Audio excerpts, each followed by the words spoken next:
For decades, Waterworld has been known as one of the biggest box office flops in Hollywood history. Is it because it's basically just Mad Max on water? Is it because Kevin Costner had perhaps aged out of the leading man role? Or is it because audiences just couldn't get behind a dude growing gills behind his ears? Welcome to today's episode of Reviewing the Critically Condemned.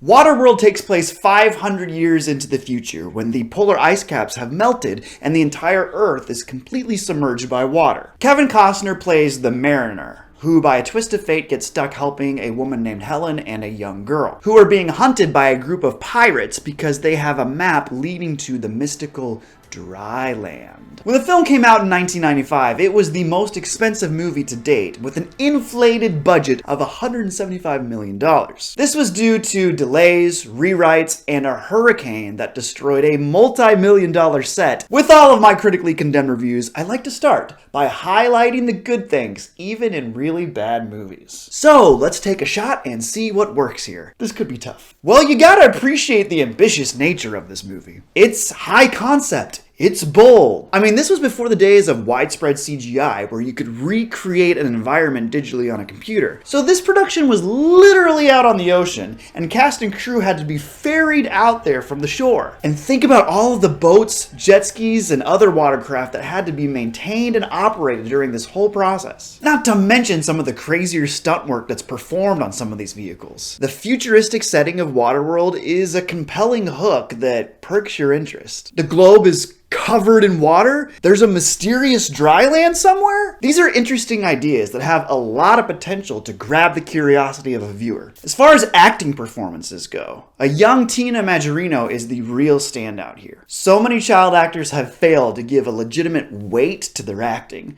but a 9-year-old Tina does way better than most of the adults in this movie, even if her narrative comes off a bit forced. Throughout the film, the story really pushes this idea that her character, named Enola, really wants to win the affection of the Mariner. Which is odd, because boy howdy, he is a raging jerkhole for the first half of this movie. And then in just one scene of shared eating and singing and swimming, she suddenly sees him as a father figure. But it is touching to see that she's drawn a picture of all three of them as her own version of a makeshift family. That was actually a nice touch. And then at the end of the movie, when she has to say goodbye to the Mariner, whew, little Tina is just acting her heart out. You can see in her tearful eyes that she's honestly feeling and experiencing something as she kisses his face and then runs away. See, there's something about that abrupt run, similar to ripping off a band-aid, that I think we can all relate to. A painful process that's best to get over quickly. The other worthy acting performance here is that of Dennis Hopper in the villainous role of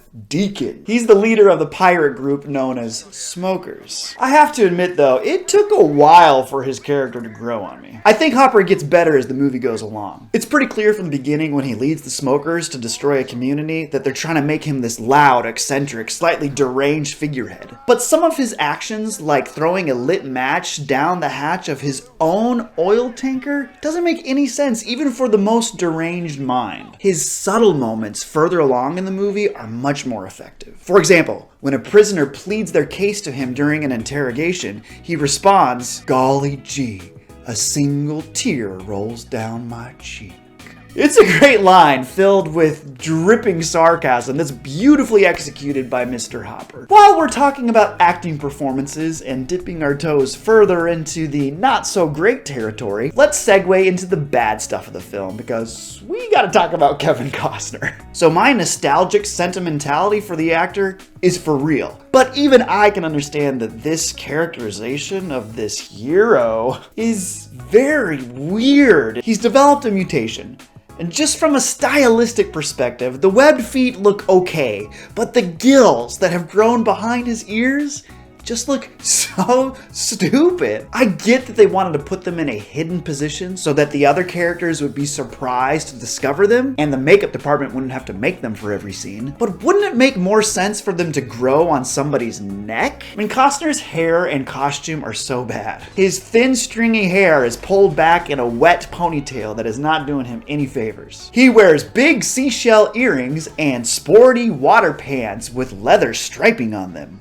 You know, all the signs of a dude going through a midlife crisis. But all of that pales in comparison to how unbelievable his transformation is as a character. I just can't buy that at the end of this movie, this character would lay down his life for his friends. That kind of character change has not been earned here. Especially after all the terrible things he's done to Helen and Enola throughout the film. I mean, he literally cut off their hair at one point. In an incredibly awkward scene, Helen does something to make him mad, and the mariner quickly tackles her and cuts off her hair with a knife. And then, for good measure, if that wasn't enough, he cuts the little girl's hair too. Why are you cutting the little girl's hair? She didn't do anything to you. And by the way, bro, do you have any idea how long it would take to cut off a woman's full head of hair with a rusty machete? A long time. The movie makes it look like it's done in a matter of seconds, leaving her with this horrifying wig thing. Ugh, it's not great. It's little bits like this, or Helen's ridiculous accuracy with a gun, that just make this movie feel more